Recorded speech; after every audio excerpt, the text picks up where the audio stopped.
women. It's Nicole Scott here with a special guest, Kat from the United States. Hello, Kat. Hello, everybody. So great to have you here. We found each other on Instagram. I was stalking her for a while and realized she's as playful as me. And I was like, I got to interview this woman. So we were just talking earlier. She's a mama bear of 7. Guys, she's married. Stop the DMs, please. They drive us insane. This is not why we do what we do. We're here to inspire women to redefine aging, as you know, as our hair starts to turn color at whatever age. So, you can follow Kat. She's Silver Kat, and that's with the K. KAT 1969. So we will definitely give her a shout out in the video with some more information so you guys can follow her. She's got over 30,000 followers, you guys. So she's got a lot of if you want fun and playfulness and inspiration in her journey, you'll have to tune into her page. So again, thanks for being here, and I can't wait to dive in. I love you got your curls, your color of your hair looks like you are 50 shades of everything, and I love that, right? We talked about that no hair color seems to be exactly the same, which makes this whole kind of movement really cool. It really does. It really does. We all have our own shades that are going on in here, and it's kind of fun to see what really comes in. Yeah, so let's dive in. So let's talk about your journey. You were how old? When did you say like enough is enough? Like what was your tipping point? Well, I've been gray for many years, but had this dark hair, as you did too, gorgeous dark brown hair. And I would say in my early 30s is when we started coloring it because I thought that's what you had to Yeah, do. yeah, Exactly. Yes. So it began in the early 30s of the coloring. yeah. Okay, and you did that until when did you actually stop it? What was the year, the month, the day? I oh, I stopped early 2019. Okay, so that was That was pre-COVID still. That pre-COVID. was pre-COVID. Okay, Yes. so you're not a COVID baby as we call them. Yeah, that was No. before. Because a Yeah, lot of women correct. got the inspiration for COVID. Okay, but so we were going back pre-COVID. You stopped. Why did you stop? I had seen this woman at an eyeglass place. Where get my glasses? Okay. And she had this beautiful silver hair, and she was young. And I just was fascinated with that. I thought, oh my gosh, I wonder what my real hair looks like. I've been masking it, Mm, called masking for so yeah. long. And I was tired of the expense. It was wearing on me Mhm. because, as you know, you go through it, and before you know it, you're coloring it. It starts out every 4 weeks, Yeah. then it's every 3, Yeah. and then really it's peaking out about every 2 weeks. Right. So it was the exhaustion of doing all that and the expense, and then seeing this woman who was so gorgeous and being envious of her. And she was my inspiration, but she's unknown. Oh, I love that. See, Yeah. so Silver Sisters, when you're out in the community, you sometimes don't realize the number of people that you're inspiring in more of a silent way. So I love that. So then you said, yes, I'm going for it. And then Mhm. what path did you take? Because then the path is, do I go cold turkey? Do I cut it? Do I bleach it, blend it? What was your path to that journey? Well, my path, I, I, I have to admit, I regret the path that I chose. Okay. Nicole, I think you might have done the same process that I did. Okay. I did start early 2019, Yeah. asking my hairdresser to put some highlights in to Yeah. try to blend it. And that was Uh-huh. okay. Yeah. It really was. I just, at the time, didn't think that I could deal with that demarcation line. Right. I didn't That's a big like it. one. And I didn't Yeah. have a lot of silver sisters to kind of put me through this or help me Mhm. through the process. So Mhm. we did that process for a Mhm. while. Mhm. And then I started going on to YouTube Okay. and researching women that went through the process. And I had 2 inspirational gals Okay. from YouTube, Elise in Montreal. Yeah. She's wonderful. And then another gal called Deb Arndt. And Okay. she documented her whole growing out process. And Mhm. it was definitely cold turkey. Okay. Um, I could not do that. Right. So I didn't feel confident Yeah. at all. I thought Yeah. I identified with my long dark hair Yeah. for so many years. Yeah. that to do something so drastic was uncomfortable for me. Yeah, I get that. Yeah. So we did the bleaching process. It Okay. became heavier and heavier to the Yeah. point where my hairdresser, I think we miscommunicated, and Hmm. she ended up bleaching the rest of my hair, Yeah. and it was awful. I was not comfortable being blonde. Yeah. And it I think you had mentioned that your hair felt like hay. It felt like Hmm. hay. It was dry, brittle, breaking.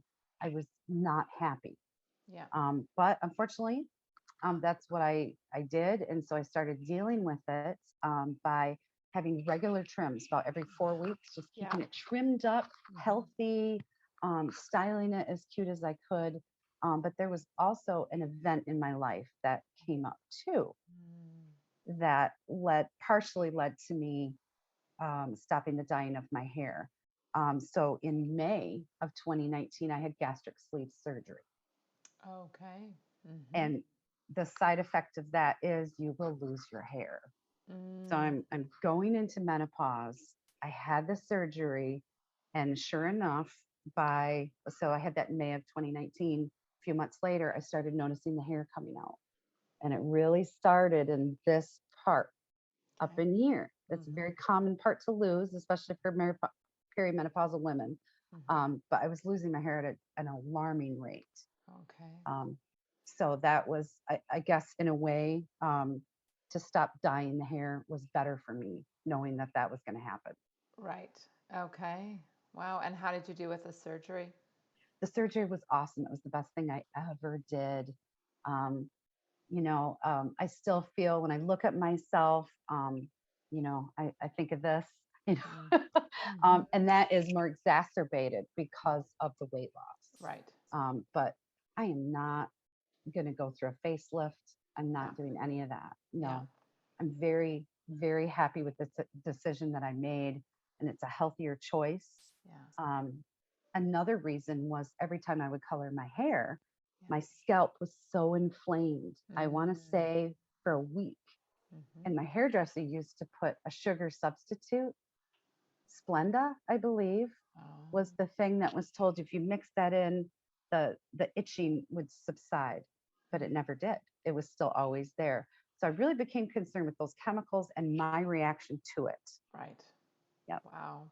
So, Yeah, it's surprising the number of women, and I wrote this in my book because I interviewed a lot of hairdressers and hairdressers that had more like holistic salons, mhm, and why they moved to holistic, went from the chemicals to the holistic, because they had their own health issues, right? Their health was failing them, and they had to kind of look like I work with chemicals all day. And I just remember, I think the statistic, the one woman that I interviewed said, um, once she moved to the holistic salon, the women started to talk about these symptoms. But before she had the regular chemical salon, they didn't really talk about it. It was almost like this is just what we have to suck up.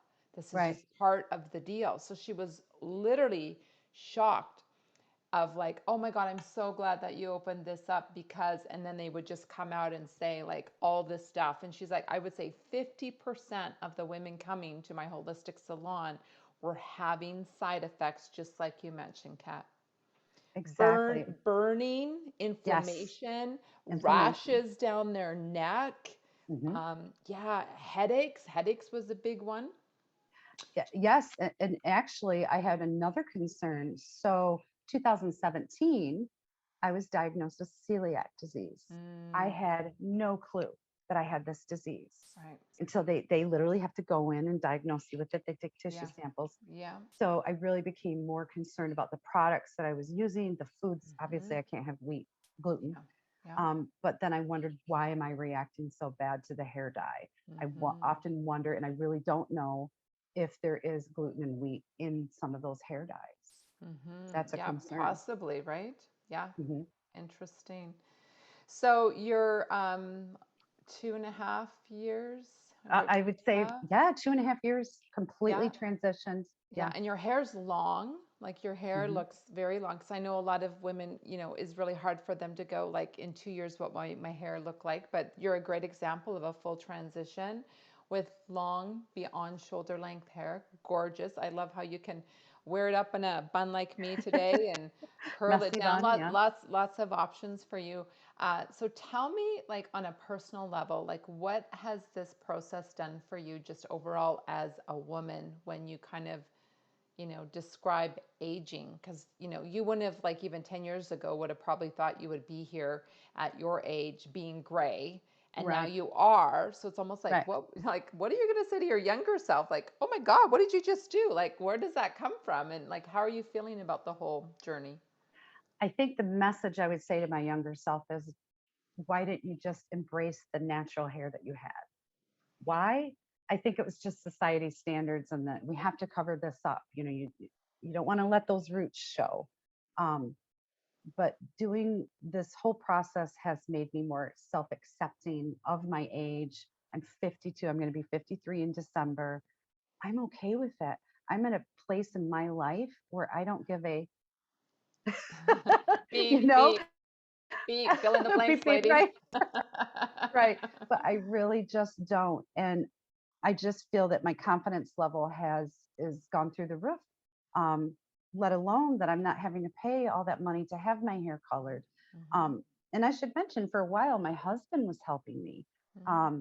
I would go to Madison Reed and order my hair color, and he would Okay. do it for me for a while. Ah, okay. So Save some he's money. really cool. And I have to say, he's been nothing but supportive. I never felt from him that he would find me less attractive Mm-hmm. because of my hair color. Mm-hmm. My hair color is inconsequential, really, Mm-hmm. to my overall health and well-being and how I feel about myself, coming into menopause now, Mm-hmm. full on. Yeah. Isn't So that fun? oh, it's really tough. And, then you have all these other decisions with that. Do I go on hormone replacement therapy? And I don't want to do any of that. So I'm doing it kind of cold turkey. Mm-hmm. Yeah. Yeah. So not sleeping well, Right. the sweating, and the fogginess is definitely a real thing. Yeah. But I'm just so glad I don't have to worry about my hair. Yeah. It's just natural, and it's very freeing. It's very liberating, and also fun, because then you Mm-hmm. get to see what's coming in. What do I really have under here? Yeah. It's Oh, really fun. I just wish I had never colored my hair to begin with. right. Well, think about the new generation of young women that will be coming up in this world of gray is okay because of women like yourself that decided to just embrace it. So I'm, so proud of our community that, we are strong on Instagram. Hmm. Just think of the, I come almost like a silver sister community, an army out there that are being role models for our future generation of women that are because we know how it has felt at our age to do it, and Right. imagine how liberating it will be for this whole new group that won't even have to go to the hair salon anymore if they choose not to, because it's just a normal thing to do, and we're Right. part of that movement. So I'm always so proud of that.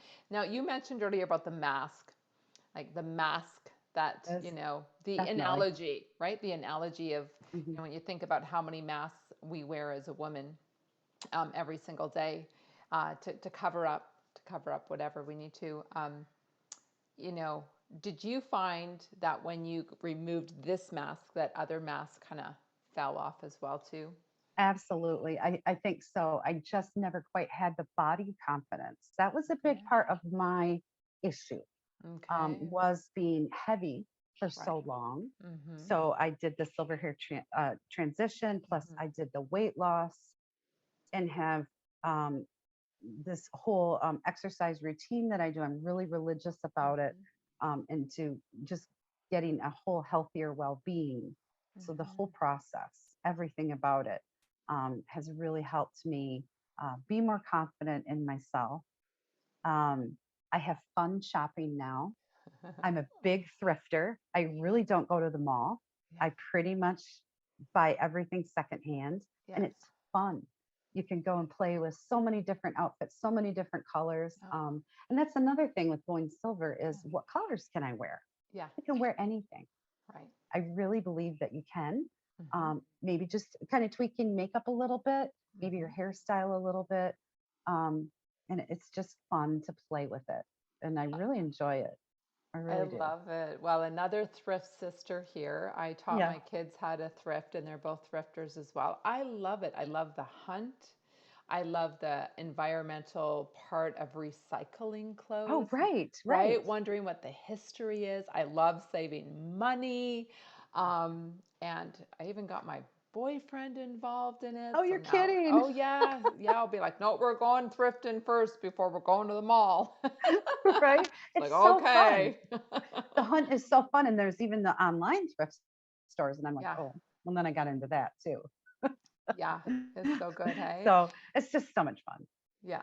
Oh my gosh. Okay. Thank you so much for sharing. Is there like one last bit of advice that you want to share with a woman that is sitting on the fence? You know, she's heard your story. She's like, Mhm. oh my gosh, but I'm so scared. What would you say to her?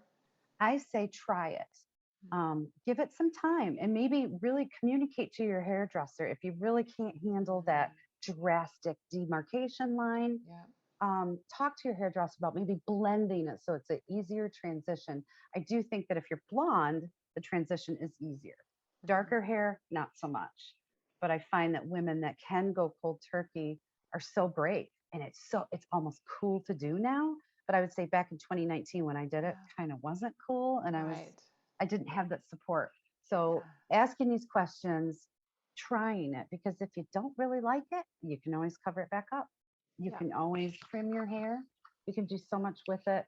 But if you're sitting on the fence, you're really thinking about it, you're tired of coloring your hair, it's becoming way more acceptable now. And you have a whole community out here on Instagram, Facebook. Yeah. You So have a good. lot of support. I love that. Some great advice. I love that you said, it's try it. Just start. What if? I always tell my kids, like, what if? What's, What if yeah, it's what's going to better be than, under here? right? Like And Nicole I, and I are so happy. right? It's just, and we love it. We love it. And yeah, just try it. So thank you so much, Ken. You guys can follow Thank her on you so much. Instagram. If you want more of these amazing stories, you can tune in to the Gorgeous Gray Movement YouTube channel. And of course, the new podcast show coming up where you will be able to hear more stories. And we're going to be really diving into more topics, just like you talked about, Kat, which is the menopause conversation that none of us want to have, but we all need to have. So I'm We need looking to forward talk to about that. it. We got to talk Absolutely. about it, right? Lots of symptoms and lots of things we can do. So stay tuned for more of that coming down the pipeline. Thanks everyone for tuning in. Really appreciate it. And have a great night, Kat. Beautiful. Thank you.